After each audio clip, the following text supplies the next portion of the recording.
What's up, my friends?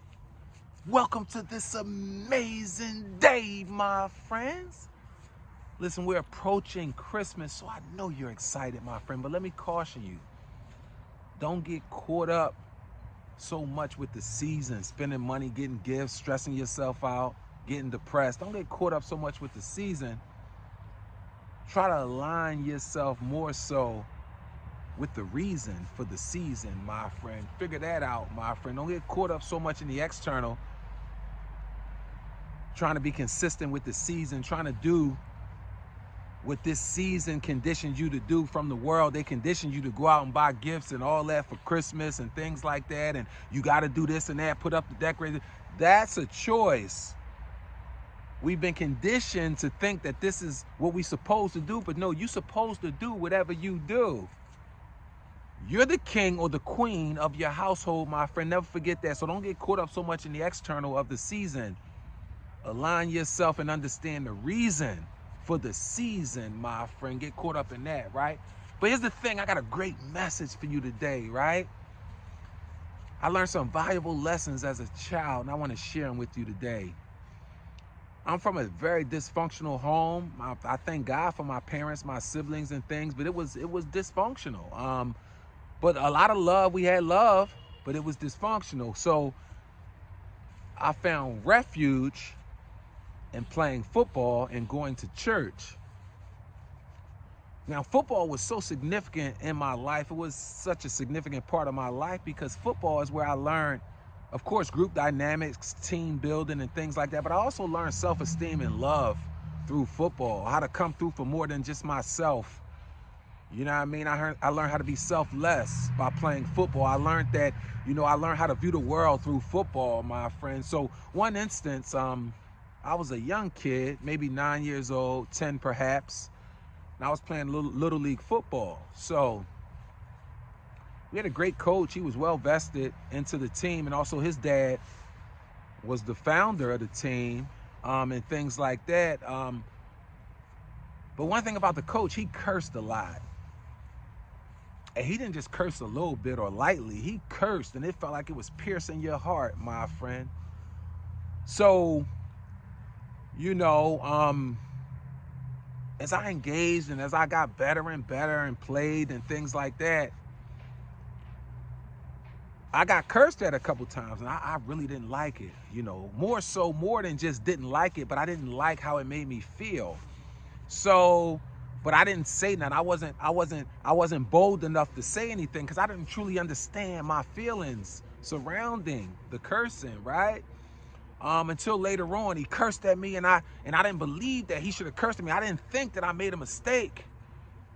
So I kind of demonstrated it gesturally, frowned my face up, and I said something under my breath, and he said, "What's the problem?" And then it just came out. I was bold enough to say it in the time because the anger and stuff, I really didn't care. I said, "I don't like when you curse at me." And I said, "Can you please not curse at me?" So he looked at me for a minute and he said, "You know what?" Because I was a good player and he knew I had great potential. And he couldn't deny that this was my truth. Like, I was just being honest. It was nothing else attached. It was just that. I didn't like the way it felt when you cussed at me because you didn't just curse. It's like he pierced your heart. So he said, "I tell you what, I will try not to curse at you as long as you're going full speed. I don't care about the mistake as long as you're going full speed," right? And from that point on, I obligated my part of the deal. I made sure I left it all on the field, and he obligated his part of the deal. He never cursed at me in that way ever again, right? But I learned two valuable lessons from that experience. The first lesson I learned was about me. I learned that I felt very deeply. Things that other people brushed off that was insignificant to other people, for me, I felt very, very deeply. So I learned a lesson about me, but the second lesson I learned is that words have power. That's the second lesson I learned, my friend, and that is what I want to talk about, that words have power, my friend. And let's go deeper, right? This is why you gotta be mindful of the words you use when talking to and about other people, right? But more important, right? You gotta be mindful of the words you use when talking to and about yourself, my friend. You have to, because words have power. Words are so powerful. Words are like a double-edged sword. They cut you coming and cut you going. Let me explain how. See, words have the power to both build people up, but words also have the power to tear people down, my friend. So you gotta make sure you choose wisely, my friend, because words are most powerful, right? And here's 3 reasons why you gotta be careful of the words you use, my friend. Number 1, here's the thing about words. So you gotta be careful the words you use, because words, the words you use, they trigger certain thoughts.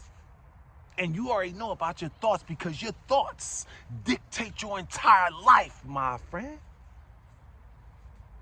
Because words have power, right? And number 2, you gotta understand the words that you use when describing and talking about yourself. They not only show how you feel about yourself, but they also show